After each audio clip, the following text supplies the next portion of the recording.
Welcome back, you guys, to our channel. Okay, so I'm going to start a Scrappy quilt series, and my first series is going to be called a string quilt. These are what they consider our strings. I have a lot of them. Some of them were truly scraps, others were chunks off of a lot of the fabric I've got. I just cut a chunk off and put them in strips. They are between 2.5 inches to 1 inch. Remember, you're going to lose 1/4 inch off each side when you sew it.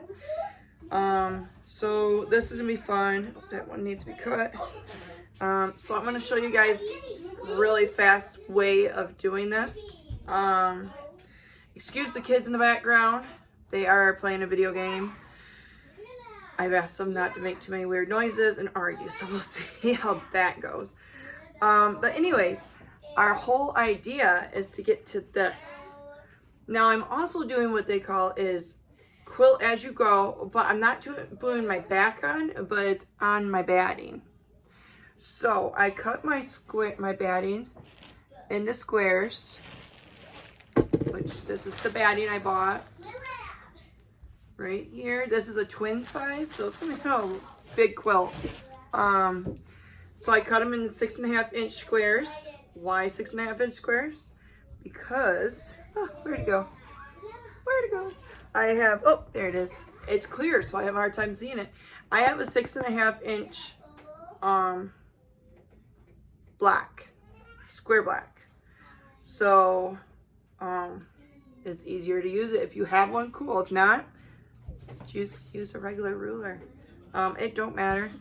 But anyways, to get this with these on it to a cool looking quilted black, stay tuned, you guys. I will show you, okay? So let me move some of the stuff out of the way. I'm gonna put this down. Oh, I don't want that down in there. I'm gonna put this back on my chair. Oh wow, I cut some really thick pieces. You can do thick pieces, but you just won't have as much variety per block. So we'll cut this. And some of my pieces as I go, I might have to iron because I cut them, I threw them in a box, and look, they're kind of like that. So I'll iron them when we get down to doing the stitching. So I'm gonna move you guys over and tip you down. I have my tripod backwards, so bear with me for a second. There we go. There's my iron. All right, so we're gonna iron it. I have some scraps. So we're just gonna iron it. I'll lay it over there. I like to iron quite a bit of chunks first. I'm gonna move this out of my way. I'm working on my dining room table, so, you know, space is limited. And I got a lot of fabric. I have a whole tote in front of my front door full of it that needs to be gone through. Now, of course, not all of it is going to be in my scrap quilt, but there's many kinds of scrap quilts.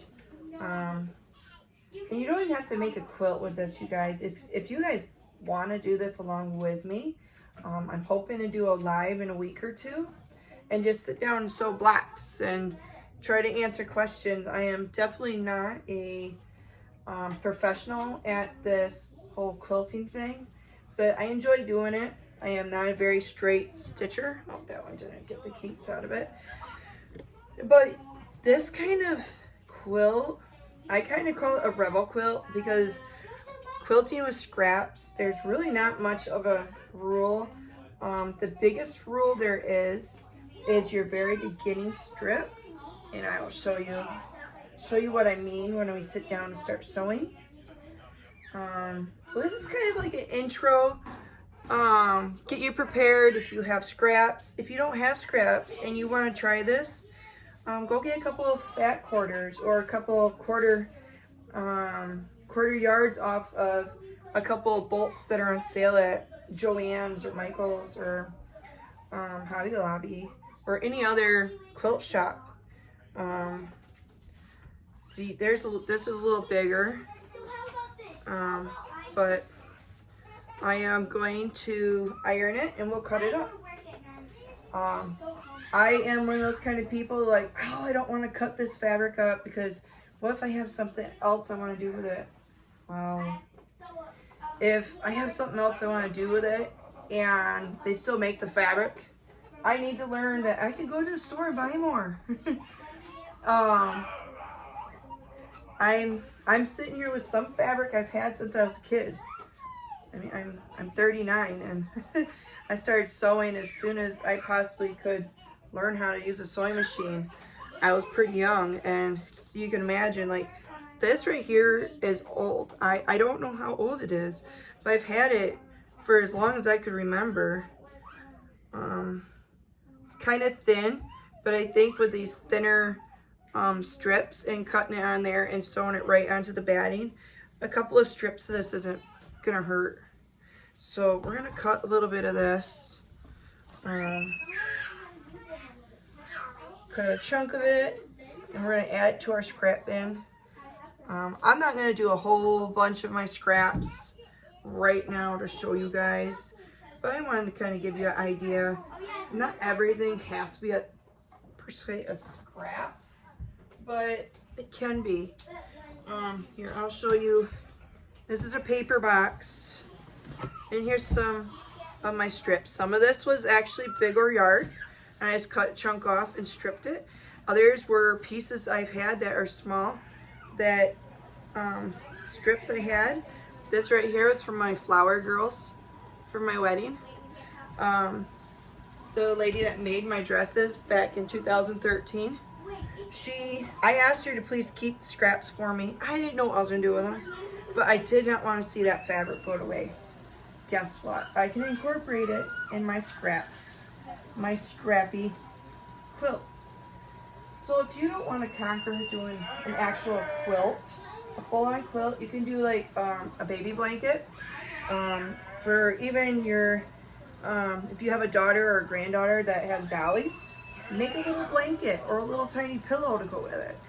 Pot holders. I made my mom a pot holder in the same style. I made her one that was nine squares all together, so it measured like 18 by 18.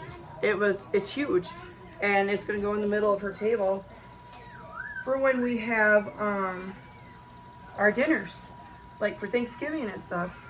It can hold a good amount of hot casserole dishes or hot pie pans. She takes pies out of the stove or out of the oven and don't have room on top of her stove to set them on.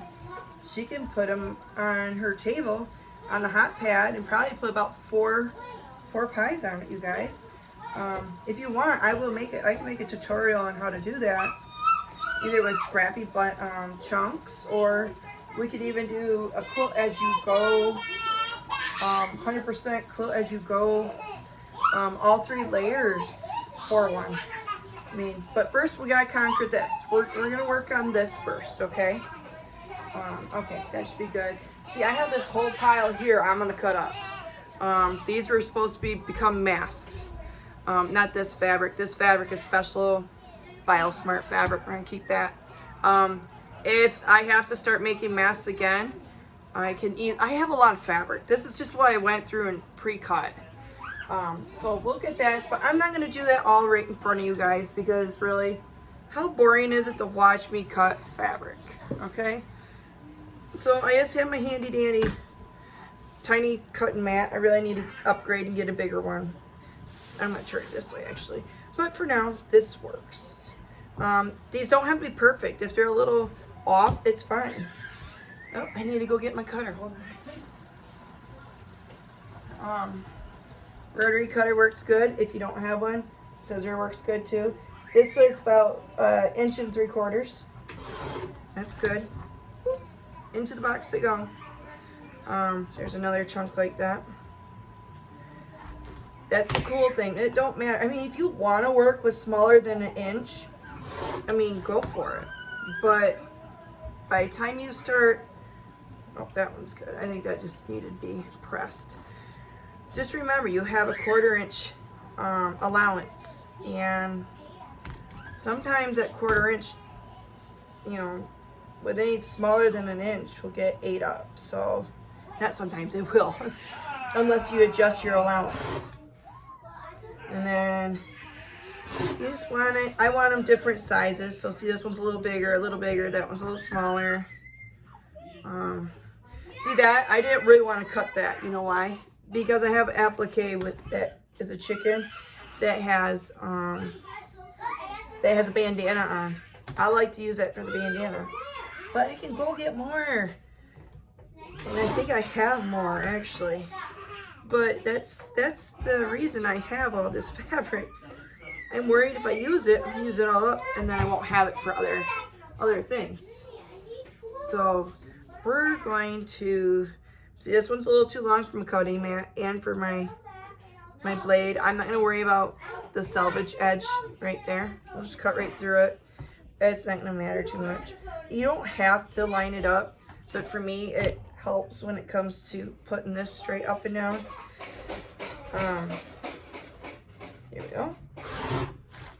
See? I mean, that's pretty simple. And yeah, these are all already in strips.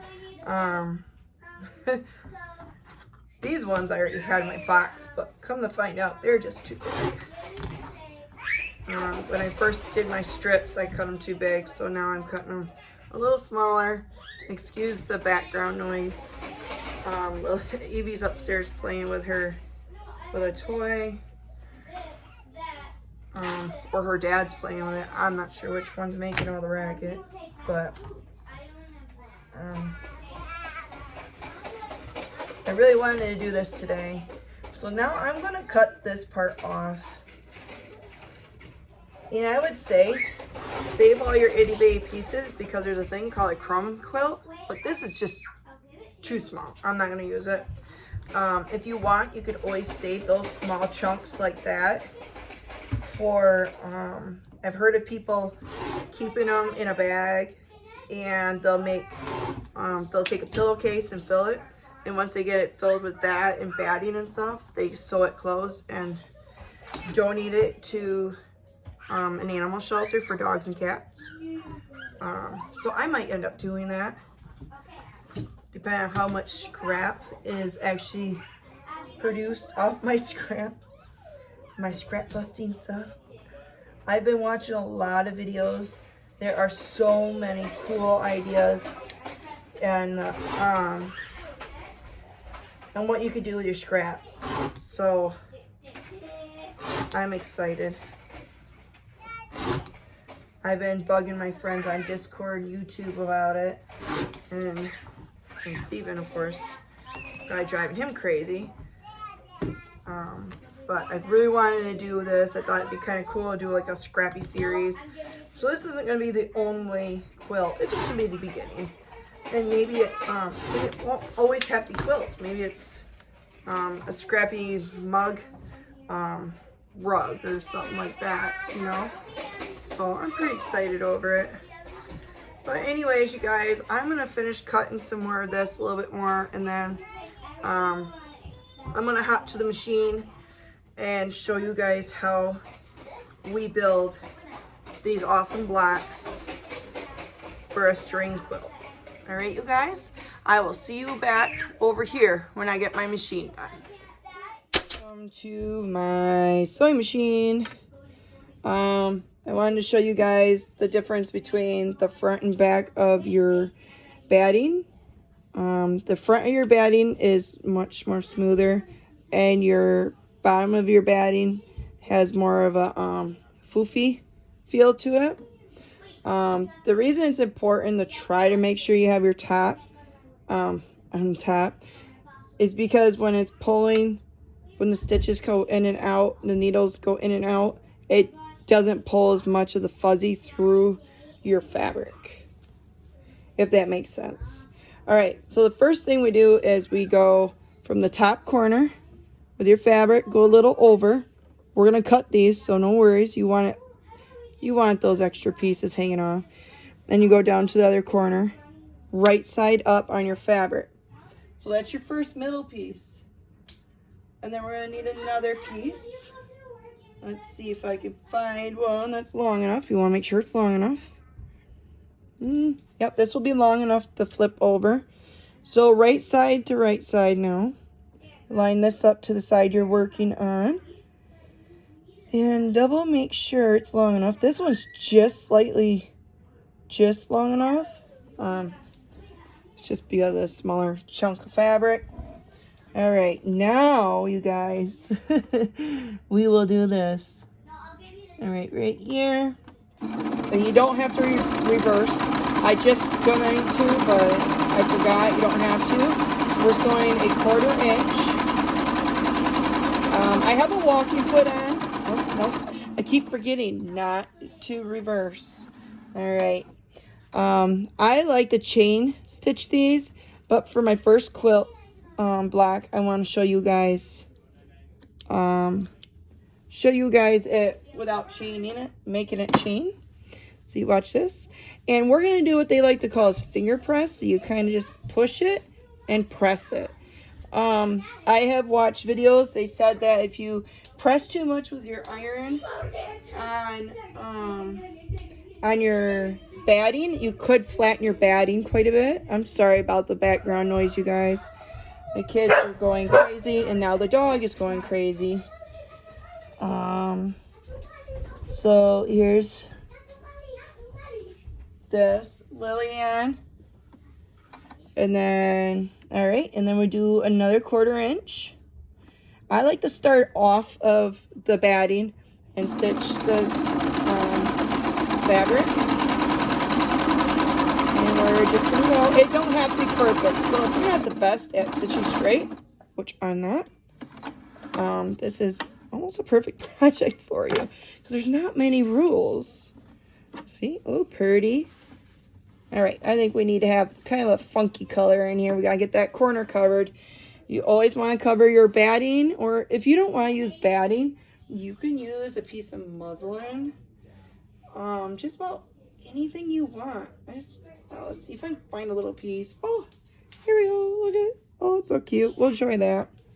We'll use a tiny piece. Sadly, it's not going to show too much of the fruit after we sew it all in, but that's fine.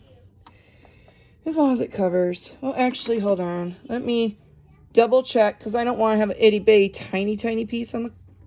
Yeah, it will cover. Okay. All right. Sometimes you don't want it to be...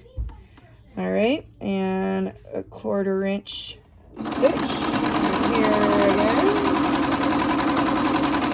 Okay, no backing up. All right, we'll worry about those threads in a bit. Finger press it. There we go. And then let's flip this around. I want to add on to it. And then we'll snip that. So we want, and you don't have, unless you have a planned scrap quilt, you don't have to have anything too particular on there. You know, what about some brown polka dots? This is some old fabric. I've had this for a long time. All right, right side to right side. Make sure it's over a little bit. There we go. 1/4 inch seam. And this goes a lot faster if you chain stitch. Oh, I want to make sure it's over. Which you'll be able to do if you like too soon or when you do it. But right now, I'm just showing you guys. And it all depends on how thick and thin you cut your strips. Isn't that looking cute? I mean, it's funky. And that's what this is supposed to be like. It's funky. You know what? Well, that's getting a lot of red in there. I try not to put too much of one color in there. Here's a really a thin purple. So let's put a little thin piece on here. Just have fun with it, you guys. I'm excited if any of you guys do that. I'm so used to doing back stitch. You keep seeing me wanting to touch it. I'm trying not. Alright. And a walking foot, you guys, will help so much. It helps a lot. Alright, let's finger press this. And see, now I got only a little smidge in here. Just a little guy. Let me see if I can find something in my box of tiny stuff over here. Here we go. This should be big enough. It will cover. Tiny little piece. When you have your tiny little corners here, you don't have to have a huge piece. I have a, oops, I'm still attached. I have a box of scraps, like I said earlier, that I'm building off the bigger scraps to do crumb quilt, because that's going to be another adventure I want to try. All right, you guys, this is our first one going here. Oh, you want to see that guy. All right, and I'm going to snip some of these really long pieces off because I might want to use some of these pieces on other ones. I'm trying to cut it straight. It's not doing very well. But there we go, you guys. Oh, that one's a little, oh, here's some long ones. I'm not going to cut them perfectly to the batting yet. That'll be the next part. But there you guys go, see? Isn't that cool? That's cool. And see, you got your batting. It's quilted in. I'm so excited, you guys. All right. And this is where I am going to fast forward. And I am going to just chain stitch fast. If you guys want. Continue watching. And, oh, that's too small. And hopefully be inspired to try to do your own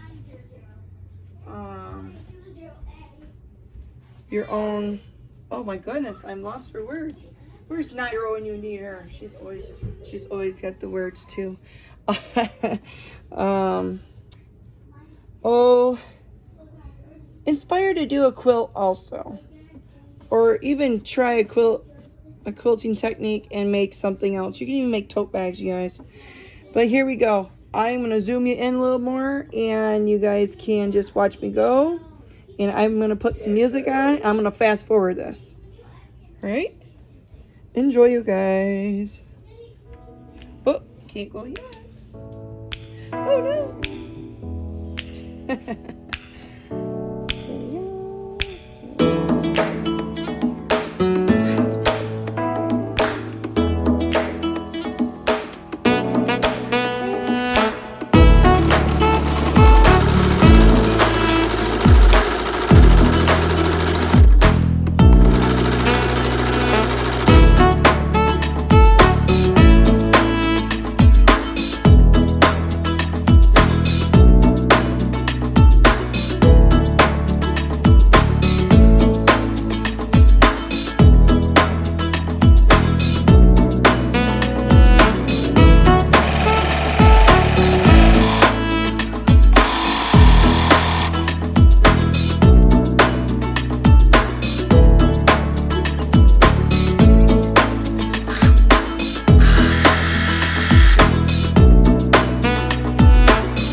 guys, we are back to the table, and we have gotten our string Scrappy quilt box on. They don't look really nice right now. I mean, you can tell they're gonna be pretty, but you're gonna have to come back for my second video for this series to see how these turn out, how they're gonna look. While I am working on that video, I hope that I inspired some of you guys to go and get some batting or even some muslin, even fabric that's not very dark that you don't like if you have plain white, you can cut that up and sew your strips on it. It don't have to be batting, but since I'm in Michigan and we need warm quilts and blankets, why not do it, make it easier on yourself when it comes time to putting the batting and the back onto it.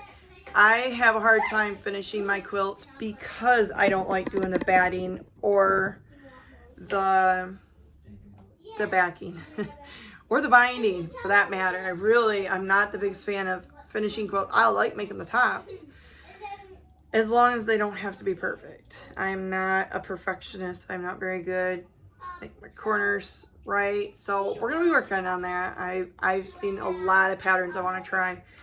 But you guys, come back for cutting. I'm gonna get more of these made, and they're gonna become like this. I mean, believe it or not, they are so cool and funky, you guys. So come back for my second part of my series to see these get cut, and then we're gonna start figuring out how we're gonna arrange them and sew them together. Until then, you guys, see you later, and maybe watch for my my live. I'm hoping to jump on live and work on sewing more squares because I have a lot to do. I have all of this yet to do. So why don't you guys come on my Scrappy quilt journey with me? Until then, you guys, keep on crafting. Bye.